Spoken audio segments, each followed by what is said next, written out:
Now, obviously, this is a terrifying concept for a lot of people. So this is so People in far out Beverly in the Hills. future. Yep. Right. Yeah, this is so far out in the future for even someone like myself that like I don't even see the necessity of arguing on how this would work. Welcome back to Media Madness. My name is Thomas, and today we are watching Hasan Piker's debate, conversation, with Ross Douthat from the New York Times. Now, we all know and love Hasan Piker, who I would argue, excluding elected officials, is probably the loudest and most influential voice on the American left today. And when I say the left, I'm not talking about people like Joe Biden or Kamala Harris or Pete Buttigieg or Barack Obama. I'm talking about people who are true leftists, people who see the world through a Marxist lens, who view history as, as all about the allocation of resources, who has shit and who doesn't. Now, I'm really glad they're doing this interview just because of how unfair it is. Ross really is the best the New York Times has to offer. I really like him. He's a super smart and even-keeled and unrelenting interviewer. And to pit him against Hasan Piker, who has the brain of a pelican and is just a very deeply unimpressive person, is just so unfair and will be funny to see. So let's watch. Hasan Piker, welcome to Interesting Times. We are living in some interesting times, considering that it is you, Ross Douthat, who is interviewing me for the New York Times. I feel like that's very interesting. Who else would it be, man? This is a show. This is a place for.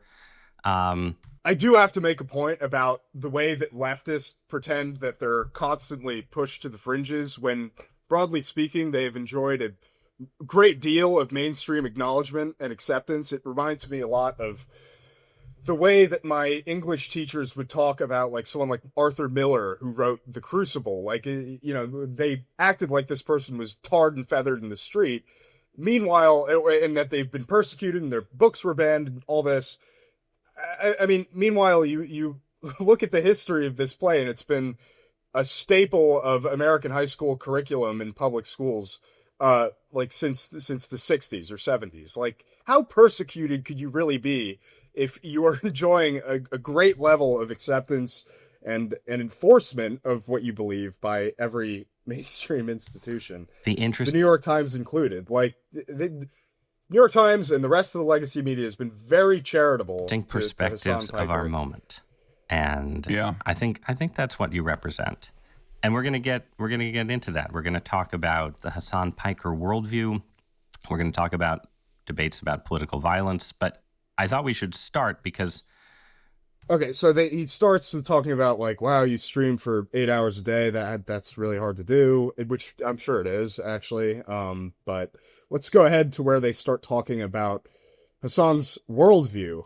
All right, let's talk about the cause then. What you're fighting for. Give me the Hasan Piker let's hear worldview. What do you believe?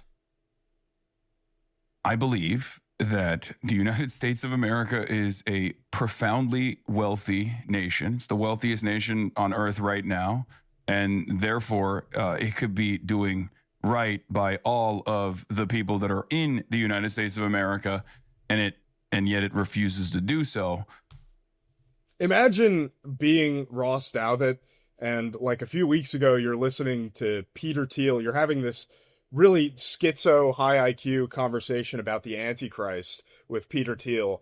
And then you have to sit down for an hour with this, like, who's just repeating DSA talking points from 2014. It's like, it's so boring and stale. And I want to, and not through original. a system of at first modest social democratic reforms, basically claw back autonomy for the everyday person, and hopefully give them more of a voice in their workplace and also in the political process as well, and slowly but surely yield more egalitarian outcomes.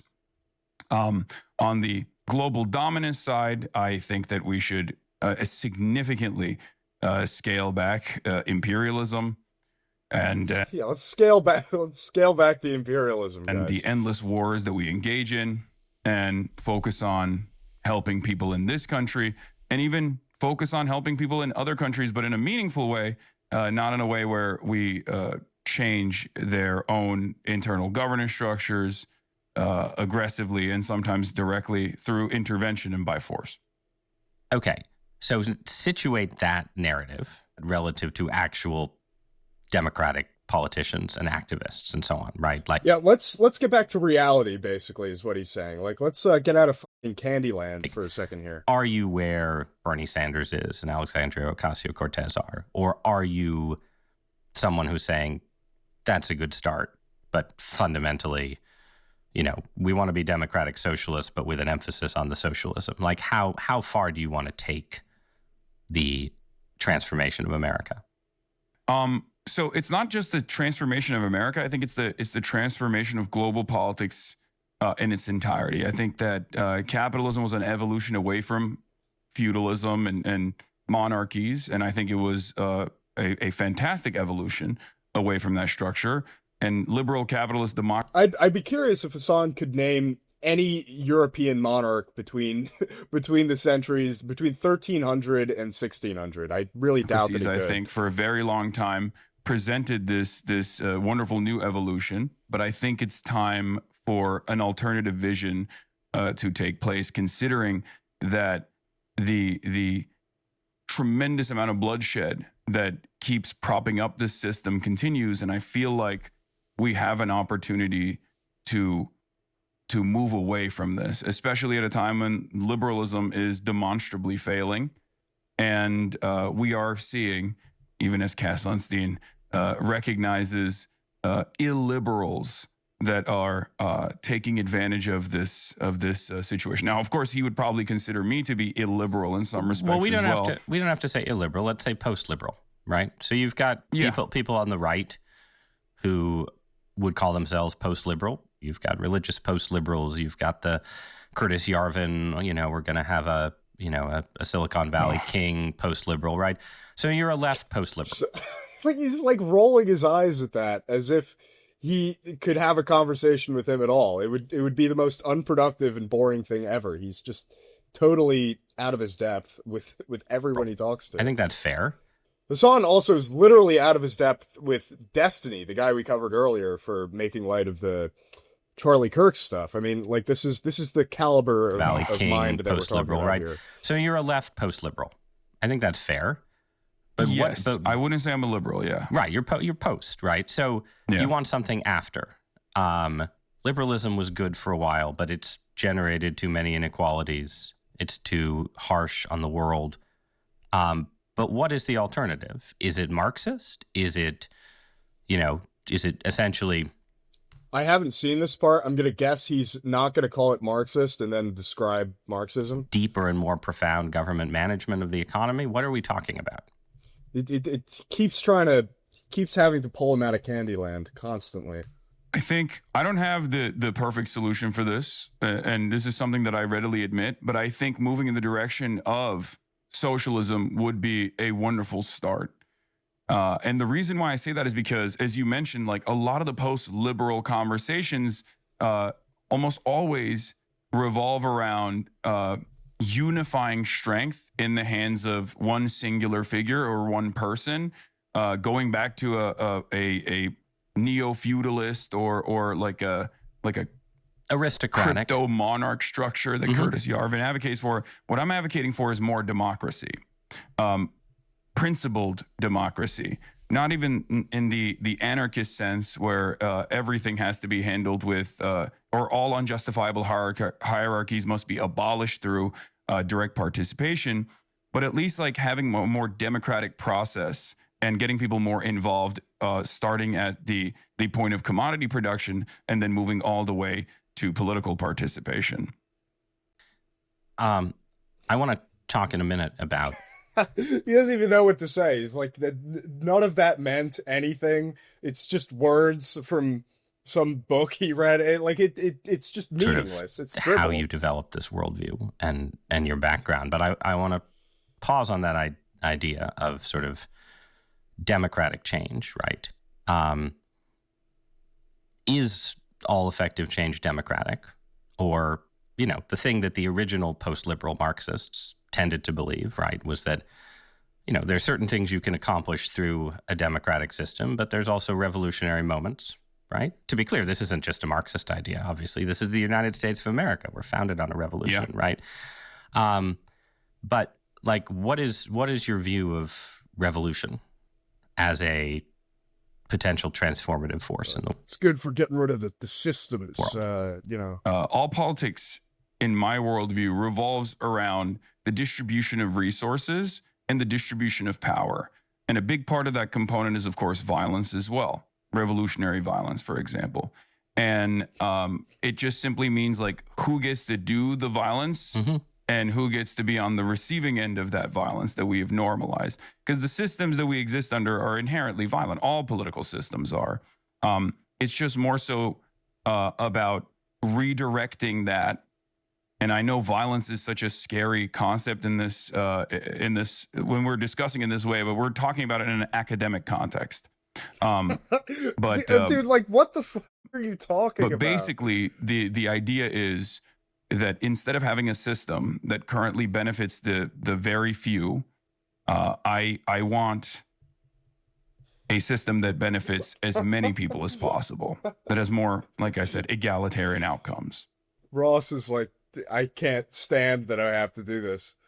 And the current system, as you said, uses violence. And yeah, all political systems are about the monopoly of force in the end, right? But you use the phrase redirect violence. What does it mean to say we need to redirect violence? I mean, first of all, I abhor violence. Let's just start there, right? But violence in this abstract concept would be equivalent to the structural violence of poverty, for example. So when I'm talking about violence, I love the way he's just glowering at him. To make it very clear, I'm not talking like go out, take up arms, and like start shooting people, right? I'm talking about the structural violence of poverty. Redirecting that in the same way would be the structural violence of equity. Right. Because structural eradication of unjust wealth. Would that be fair? That would be a better way to. So the socialist society does not go out and shoot people. No, yeah. Though this has happened in some socialist societies in the past. I should just note. But it goes into you live in LA, right? So it goes into Beverly Hills or something, and it says today the city council has voted to expropriate your lavish, undeserved wealth and return your homes to the people. And that's backed up by police power, so it's violent, but it's not shooting people against the wall. But like, is that what you mean? That kind of redirection? A similar structure I think like has been attempted or was exhibited in Cuba, and I think it was Fidel Castro himself who personally took back any farmland from his own family members that went above and beyond what the state had designed. Now, obviously, this is a terrifying concept for a lot of people. So this is so far out in the future. Yep. Right. Yeah, this is so far out in the future for even someone like myself that like I don't even see the necessity of arguing on how this would work.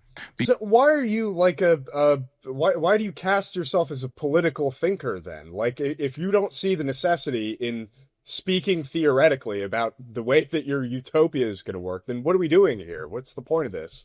Or are you just going to advocate for universal health care? I mean, it's like surely there's something more to your ideology here. I'm more invested in, especially in the short term, getting socialized medicine, getting universal health care, getting free schooling, these people, all the way up to the college education, especially so for public universities, ensuring that we have some semblance of government competition, if you want to call it that, that interferes with the regular market to claw back housing prices, for example, by creating public housing.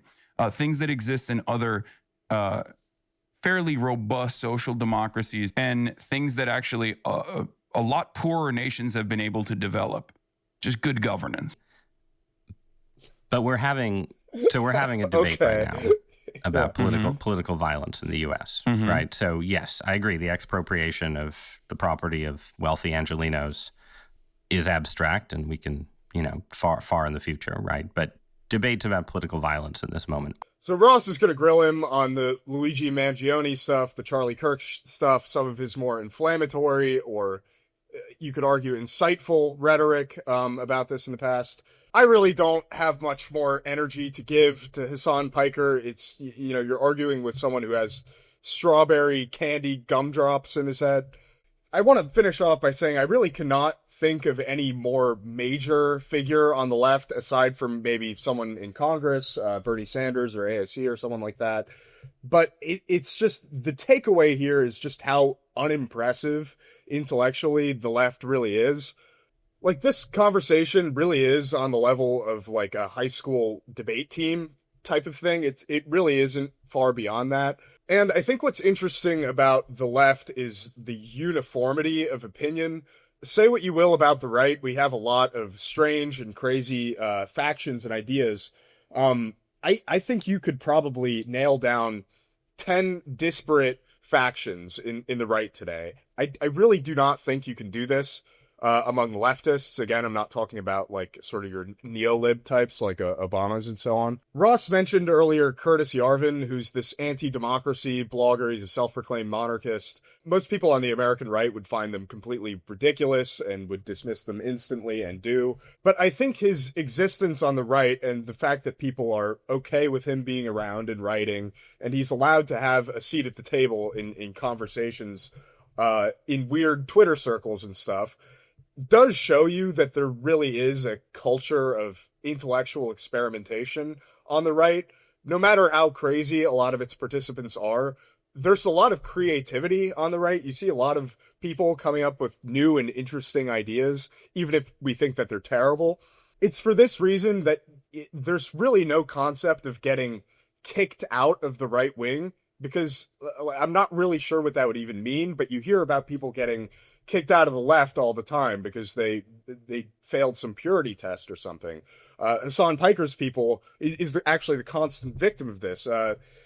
People like Hasan Piker, their audience turns against them all the time. I think Hasan said trans on stream once when he was quoting someone else. He didn't even say it himself. He had was quoting a comment that had said it from a right winger he didn't like, and his audience was ready to put his head on a stick over it. But back to the uniformity of the left, like what Hasan Piker is saying is really similar to what his predecessors 100 years ago in the 1920s, who were really fashionable and cool, and this was considered new and avant-garde at the time in the 1920s.